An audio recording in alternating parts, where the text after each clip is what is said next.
All right, round three picks. Here's what we got, lads. We got England versus Ireland on February 21st at 9:10 a.m. We've got Wales versus Scotland February 21st, 11:40 a.m. And then on Sunday, we've got France versus Italy February 22nd at 10:10 a.m. Ryan, England versus Ireland. Who do you have in this one? Oh, Philip's not gonna like this. I think England wins. I think they bounce back. That's it. Yeah, yeah, Yeah, yeah. Philip. Arundel on the field, it probably makes the difference. Uh, it would be. I wouldn't want to be in Ireland if England wins, but it is at Twickenham, so you know. Philip, who do you got? Yeah, so I was thinking, I've been thinking about this a lot since you sent us the show rundown, Joe. But I think the head has to say England. England have to be favourites going into this one. But I actually do think I haven't seen. There's no Irish selection out as of yet. I've seen the Mm. England team. It comes down to selection for me. I do have a very, very strong sense that if Jack Crowley starts for Ireland, there's quite a few issues resolved in terms of the defense gets better again, and there's going to be more direction in the attack. I'm going to say Ireland by 4 points, and I say that because I think England will obviously want to come and prove a point.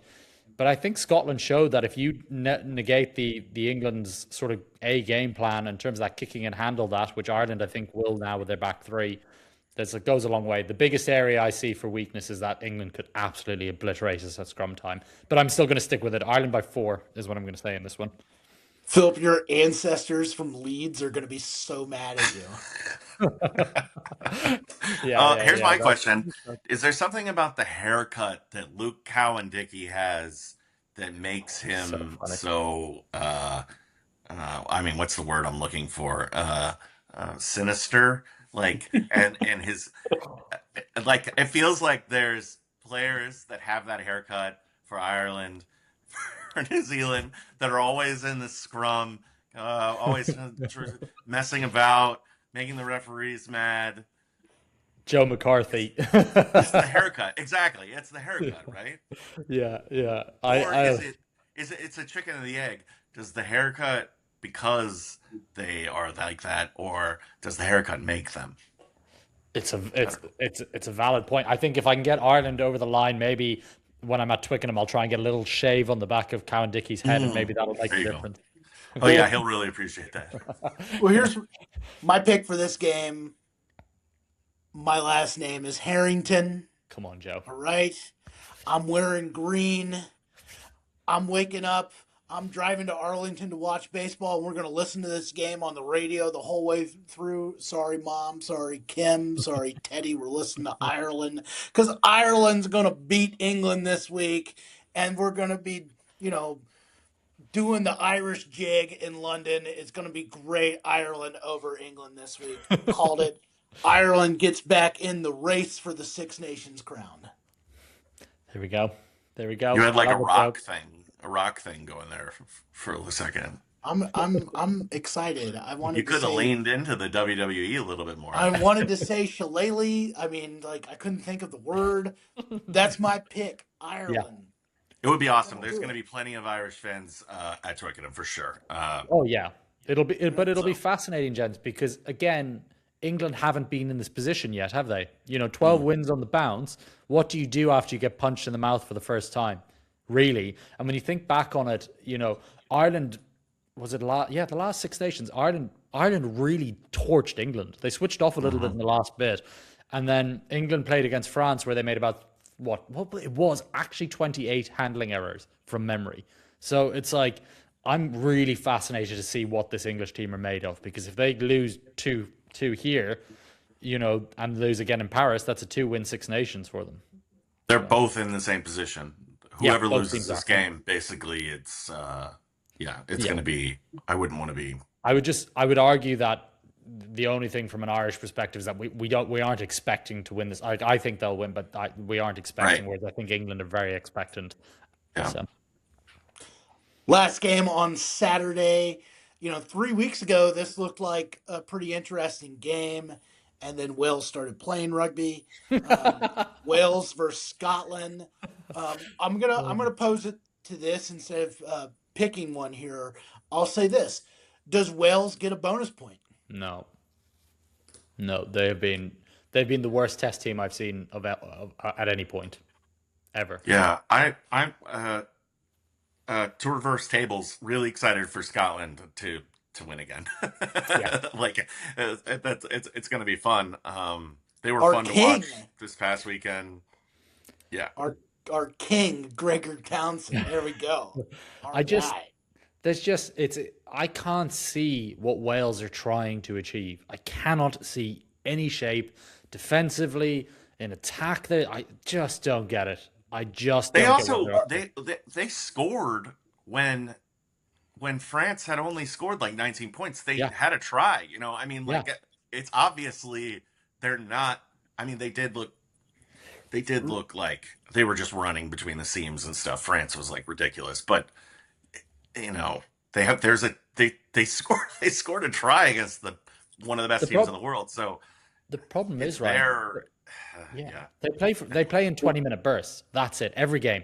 Think about it against the All Blacks, Bucks, Pumas, Ireland last year. They're really good for 20 minutes at some point in a match, and the rest of the time they just aren't there. It is a selection issue. I really fail to believe that Wales don't have a team better than what they have out there at the moment. Well, last question before we move on here is: are we saying Steve Tandy's in danger already? I think so. Wow. I think so. Yeah, I just you go okay, a winless Six Nations is not enough to do it. You cannot keep losing like this. You cannot keep conceding 50 points. We're not expecting miracles from Wales here, but losing by 50 points at this level is unacceptable week in, week out. The Welsh people deserve better. The Welsh players are better than this. It's just it drives me up the wall. I love Welsh rugby. World rugby needs a strong Wales. And I just don't think you can keep losing like this and keep your job. I really just don't. We can talk about Ronan O'Gara taking over Wales next week. All right. Maybe hands off. Maybe it should be Ryan Reynolds taking over. Why not? Pump some money in there. Probably No, be cheaper than that's buying not right. Wrexham at this stage. That's not funny. All right, there we Stick to go. one sport. On Sunday, I'm calling it the most fun game of the weekend. I think this is going to be more fun than England-Ireland. I think the two styles are going to be great. I asked you earlier in this podcast if Italy was the most fun, and you two both said it was France. So how about it? Who's winning, France versus Italy? I'm going to preface this by saying France is going to win this game, but it's going to be fun. France at home. Yeah. France. Yeah, in Lille. I mean, it was a draw last time they played in Lille 2 years ago, but I think this French team with Antoine Dupont back are just so much better. And Jalibert, this is what I wanted to say earlier. Jalibert is ridiculous. The worst thing for World Rugby is Dupont and Jalibert realizing they can play together. It's just, he is ridiculous. Yeah, he's his just boot, ridiculous. And then of course Ramos. Yeah, and Ramos. Yeah, Ramos might actually. The hot take: Ramos might actually be France's most important player because they have no other fullback near his level. This is what I've been saying. Right, I'll give you the credit, Ryan. He's You've the been most saying underrated player in the world. Most underrated player in the world. Yeah, you've Maybe been saying not it for anymore. 2 years at least. Yeah. Now, it's the Six Nations, and we've already picked 3 games. But guess what, gents? The most exciting game on the continent of Europe is at 6 a.m. on February 21st. That's going to be Georgia hosting the Spaniards of Spain. And we're broadcasting. Picking. And we're broadcasting it, streaming live in the United States. 6 a.m. Eastern Time. Wake up early. I can wake up early. The boy and we're going to get up early. There we go. I'm taking Georgia in this. I'm not picking the upset. How about y'all? Georgia. Yeah, I'm going to go Georgia because it's in Georgia, but I think it's going to be a cracker of a game. I really do. Low key, though, round 4 of Six Nations, very compelling. Very compelling, no matter what happens this weekend. Yeah. We have France, Scotland next week, and Italy, England. Those are This is why it's the incredible. best rugby competition in the world. Every week is just interesting. All right, there we go. We've made our picks. Watch rugby on Peacock. Watch the Six Nations on Peacock. Watch the Rugby Europe on FloRugby. We love our friends over at Peacock, but it's going to be a fun Six Nations round 3. Ryan, as always, unless you want to go to the club with us. No. All right, there we go. Go to sleep. Watch Six Nations. It's going to be fun. We're coming back. We're going to talk a little bit about the club, and then we're going to close up the podcast. Yes. Go Crowley. Go Prendergast.